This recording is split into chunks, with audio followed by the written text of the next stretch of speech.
एक लड़की की शादी हुई। शादी की पहली रात दूल्हा खाने का बड़ा सा थाल लिए कमरे में दाखिल हुआ। खाने से बड़ी इश्तहा अंगेज खुशबू आ रही थी। कहने लगा, आओ खाना खाते हैं।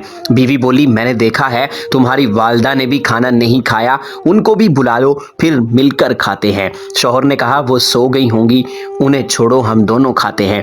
बीवी इसरार करती रही और वो इसी बात पर मुसिर रहा कि अम्मी को रहने दो। जब बीवी ने शौहर का ये रवैया देखा तो उसी वक्त तलाक का मुतालबा कर दिया।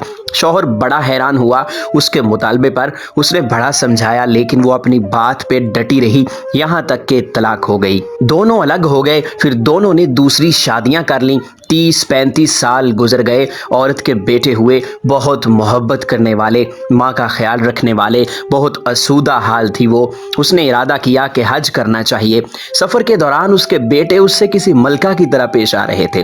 पाँव ज़मीन पर लगने न देते थे। सहराई सफ़र था। रास्ते में एक आदमी पर नज़र पड़ी जो बहुत बुरी हालत में भूखा प्यासा, बाल खिचड़ी, कपड़े पुराने। उस औरत ने बेटों से कहा, जाओ देखो कौन मुसाफिर है, उसे उठाओ, हाथ मुंह धुलाकर खाना खिलाओ, पानी पिलाओ। चुनाचे बेटे गए। माँ ने जैसा कहा था वैसा किया। औरत की जब उस पर नज़र पड़ी तो जान गई वो उसका पहला शौहर था।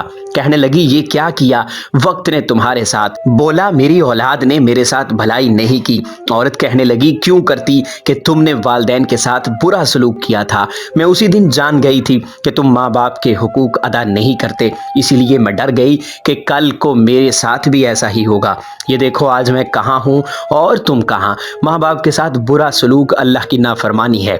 अगर अपना बुढ़ापा हम शानदार गुजारना चाहते हैं तो वालदैन के साथ शानदार सलूक कीजिए, क्योंकि ये ऐसा अमल है जिसका बदला दुनिया में ही दे दिया जाता है, ख्वाह अच्छा हो या बुरा।